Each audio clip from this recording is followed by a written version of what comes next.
Well, hello, everyone. My name is Mary Lynn. Welcome to our United in Prayer online gathering. It is wonderful to have you with us today as we stand together united in prayer. Well, we are grateful to have Liz Myberg, the founder of Wholeness Ministry, a health coach, biblical counselor, author, and inspirational speaker with us today. Liz and her husband have three grown married children and five grandchildren. Liz will remind us that we are fearfully and wonderfully made by God in his image and likeness, and that our worth in his eyes is immeasurable. Liz, we look forward to hearing from you. Thank you, Mary Lynn, and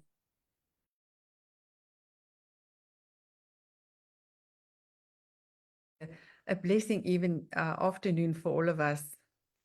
So when the Lord reminded me of this message again, I just experienced how it must be when we are handmade by God, when our nature and our purpose is being exposed. So in starting, I want to ask you a question. Can you remember when you received that special gift or a clothing garment with a label at the back that said handmade from someone for you? How great you felt. And now imagine if mankind had to have a label because it would have said handmade by God for his glory. Another wonderful thing for you as parents and grandparents is when you receive that little first photo of a sonar of your grandchild or your child.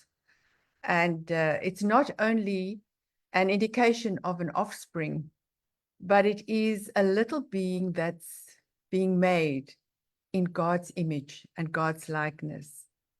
And that is what the Bible is telling us what happened in Genesis. I want to read to you Genesis 1, verse 26 to 28. Then God said, "Let us make man in our own image, according to our likeness.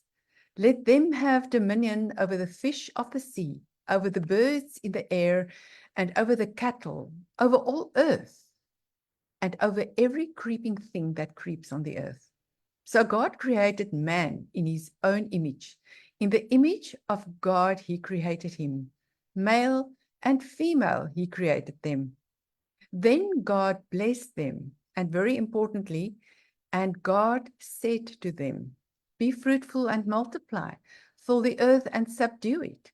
Have dominion over the fish of the sea, over the birds of the air, and over every living thing that moves on earth." So the image of God is actually a biblical doctrine that explains the meaning and purpose, the nature of mankind. Christians are actually built into a dwelling place for God, and by the Holy Spirit, we are becoming into God's household. We are part of the inner circle of God, Father, Son, and Holy Spirit, and we are made to mirror his love, his mercy, his justice, and his grace. How? By the way we live, by the way we walk, by the way we talk, by the way we care and bear each other's burdens, and by the way we care for nature. And there are 5 areas that we know how our likeness to God is visible to everybody else. And the first area is the fact that we have authority. God gave us dominion over all the animals, either in the sea or on earth itself, and earth itself as well. So we are vice regency of God. That means we present God on earth.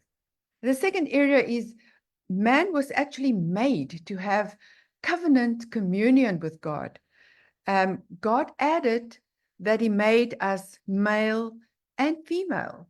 So we as females have equally the right and the ability to bear God's image in our own authentic way. God himself exists within a loving community of Father, Son, and Holy Spirit, and so should mankind, bearing God's image.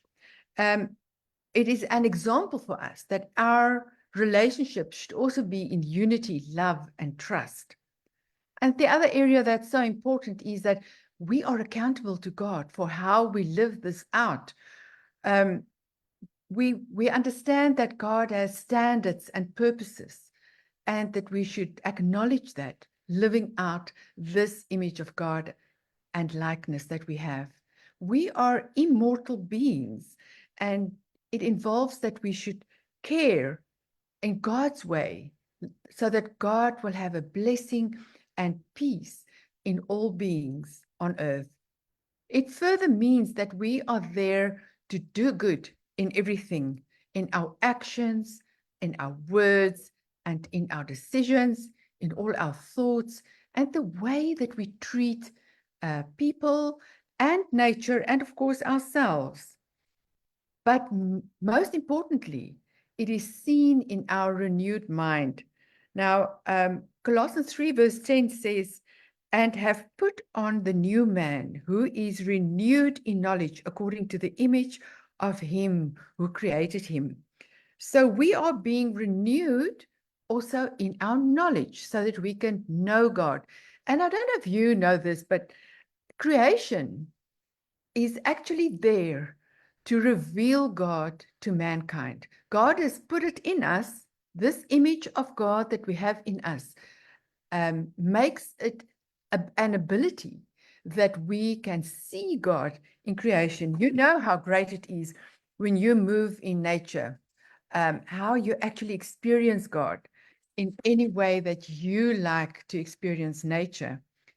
But the biblical idea of knowledge actually encompasses the possession of information, but it also includes our communion and fellowship with God, who is our creator. Furthermore, we are renewed to righteousness and holiness. That means to be in right standing with God. Like we read in Ephesians 4, verse 23 and 24, and be renewed in the spirit of your mind, and that you put on the new man, which is created according to God in true righteousness and holiness. So this is very important, that we know that God planted a little bit of heaven inside of us. We have no sell-by date, and we are going to live in all eternity with God. That's why we should have an eternal mindset. But now you would ask, but what happened in the fall? Did we lose that image and likeness to God? You know, if I can explain it this way, have you looked into an old mirror that has a few cracks in it, and the shine of the mirror is not as it was when it was made in the beginning? And when you look at yourself in this mirror, your image are a little bit distorted. That is how our image of God is marred by the fall. It is a little bit distorted. So we don't truly know what is right from wrong. Our relationships are not really in unity and love and trust. And we have lost a little bit of our natural communion with God. And also, but you know, we've lost that authority that we have over nature. But sometimes in the Old Testament and New Testament, obviously, God gave it back to people, like Moses, when he opened the Red Sea for the Israelites to walk through. That's the kind of authority that we have, or that we had in paradise. But we lost a little bit of that. So our image of God is marred. We are not standing in total righteousness and holiness anymore. But that's why God the Father had to send Jesus Christ, not only to redeem us as human beings, but also to redeem the image of God that is within every human being, if you're a Christian or not. And that is a very interesting fact. So we are actually rebirthed into a God-honoring life. And we are restored in righteousness and in holiness. But this is a process, ladies. It's a process that will continue until the second coming of Jesus Christ. And this process is called sanctification. But this process sometimes means that we go through hardships when we live here on earth. But it's just like when gold is purified by fire. Let's see what 2 Corinthians 3 verse 18 says about this. And we all, with unveiled face, continually seeing as in a mirror the glory of the Lord, are progressively being transformed into his image from one degree of glory to even more glory, which comes from the Lord, who is the Spirit. So, ladies, how can we be ready for this transformation? And how can we make sure that we are able to walk in sanctification? There are 5 areas which I am going to talk about in a little while. But what I want to put in your heart is that you should make time for rest and reflection in your daily life and not be caught up with the busyness of life or with a gathering of possessions, nor be misguided by hardships and get stuck into a victim type of mindset, but to embrace this process. So let's look at the 5 areas where I think that we can be ready to be transformed and we can be able to be open-minded for transformation. The first one is morally. We are moral beings and we actually know right from wrong. Although it's marred after fall, we need to connect with that inner part of us that will tell us right from wrong. I always say we must ask, who is speaking in my mind? Is this God? Is this the enemy? Or is it my own rational thinking? And if we can put the others off for a little while and just hear God's voice, you will again connect to that true right of things. But it's also through our behavior. We know what God's precepts and purposes are, and that must reflect in our behavior. We should become even more righteous. Jesus came and made us righteous and holy, but it's only the start. The whole process through sanctification is a process where we become more righteous and more holy in God and in his image. And then the second area, which I want to really press on your hearts, is spiritually. You know, we are body, soul, and spirit. In our living here on earth, we are so focused mainly on body and sometimes also on soul, our thinking, feeling, doing. But very seldom do we really connect to our spiritual being. And we need to connect to that part of us to actually listen and hear God's voice and to make time for that. We must really focus to have this eternal mindset. Because in the spiritual realm, we can connect to God as a person in prayer and in praise. And we can actually hear him because we are connecting with him, with our immortal part, that part that will be for us, in us forever, although in a transformed way. So let's focus more on eternal things than on the things of the now. The next part is our mental part. And if I talk about emotions, remember, emotions is also part of our mental being. So mentally, we were created to be able to reason and to think in an abstract way. And human creativity and human inventiveness are also ways, if I think of creativity, which is music, literature, and art, we need to connect with that creative part of us because that is actually connecting to the image of God within us. Even in our scientific and technological inventiveness, if we can connect more to our image of God, we will be more creative and more inventive. And then, very importantly, the way that we are able to emotionally be aware.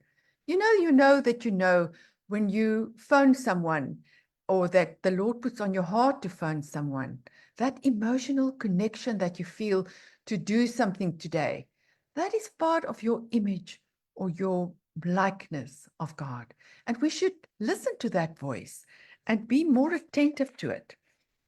The fourth area is our relationship area.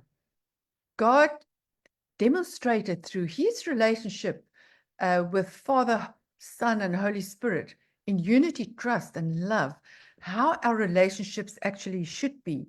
And a nice way of where we can express these kind of relationships is within our marriage, and within our godly family, and within the church, having fellowship with one another, and in the way that we rule over creation. We have the authority, and we will be kept accountable for how we ruled and how we nurtured and how we cared for our natural environment. And then the last area where we can connect more and be transformed is physically. Now, God hears, speaks, and listens to us without a physical body. So our senses that we have, to see, to smell, to touch, to feel, those senses are deepened in our spiritual being. And we can hear between lines. We can listen with our heart. We can feel and sense God through our prayers and in nature. And those areas we should connect to more, because that is how we connect to our inner being that can be showcased to the world. So our physical being is important because that's how we live. That's how we communicate with our world. That's how we bear and raise our godly children, that they can showcase God's image to the world. But our physical being is also the part that will be transformed and that we will have for all eternity, just like Jesus and his body that was transformed. But when we see Jesus again, it will be in his transformed body. So in conclusion, ladies, let us put on the new self and every day, and let us mirror the heart of God more. Let us let go of anger and bitterness and wrath and hatred and anxiousness. Let us reject all falsehood and telling of little lies and half-truth, but let us be more kind to ourselves, accepting who we are as image bearers of the Almighty God. Let us be kind and gentle with loving kindness and tender-heartedness and compassion and forgiveness towards all people. Let us live and bear our children, not only physical children, but spiritual children that will shine God's image to the world. Let us, in our relationships, physically and spiritually, be in such a way that we reflect God's image. And let us showcase our relationship with God, with each other, with nature, and with ourselves, in likeness of the Almighty God, who made us in his likeness, who handmade us to glorify him. But can I end off with a little unknown author poem? And I'm going to read it to you. When God created woman, he was working late on the sixth day. An angel came and asked, "Why are you spending so much time on her?" The Lord answered, "Have you seen all the specifications I have to meet, to shape her? She must function in all kinds of situations. She must be able to embrace several kids at the same time, have a hug that can heal anything from a bruised knee to a broken heart. She must do all of this with only 2 hands. She cures herself when sick and can work up to 18 hours a day." The angel was impressed. Just 2 hands? Impossible. And this is the standard model? The angel came closer and touched the woman. "But you've made her so soft, Lord." "She is soft," said the Lord, "but I've made her strong. You can't imagine what she can endure and overcome. She can think the angel asked.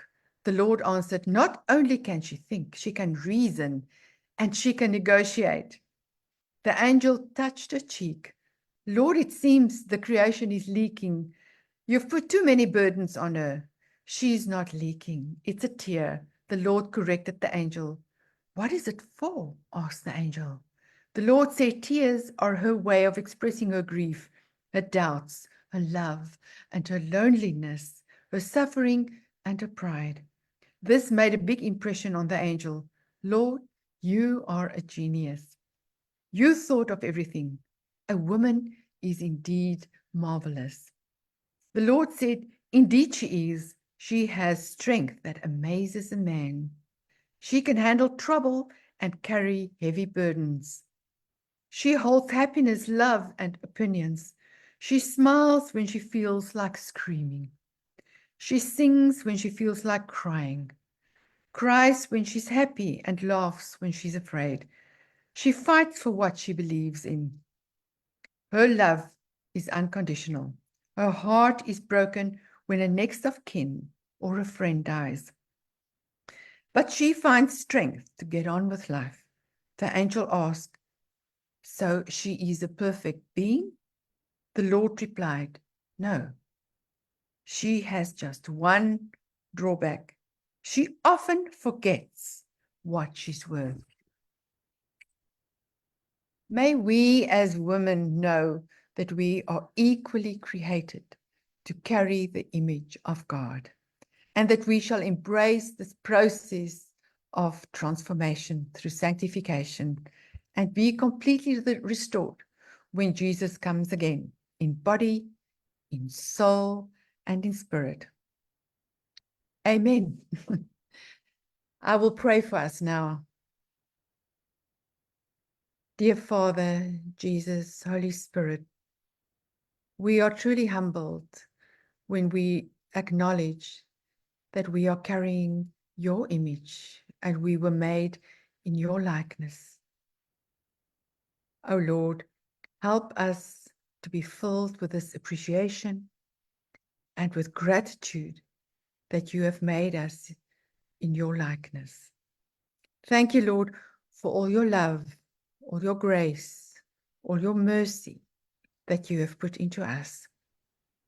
We were truly fearfully and wonderfully handmade by you, God, in your image and likeness. So search us, O God, and know our hearts. Try us and know our anxieties, and see if there is any wicked way in us. And Lord, lead us then on the way everlasting. I pray this for each woman, and I pray this in Jesus' name. Amen. Amen. And thank you, Liz, for reminding us anew that we are made in his image for special assignments. We are indeed different than men, but amazingly precious in God's sight. I love the poem about who we are as women. We weep inwardly and sometimes outwardly over lost souls, especially our children, relationships, finances, health issues, work opportunities, grief. But yet we are reminded that our Lord made us strong, dependent on him for everything. May we be careful to spend time with him daily so we can reflect his light in every situation that we encounter. Well, we will now be breaking into our smaller groups to pray together. Our prayer prompt for today is, Lord, we stand united in prayer, grateful that our lives are not random, but intentionally designed by you, our sovereign creator, with an eternal plan. Draw us closer to you, that we may glorify you in all we do and shine your love into the world. For our Facebook listeners, thank you for joining us today. We look forward to seeing you tomorrow when Elizabeth will share a message with us.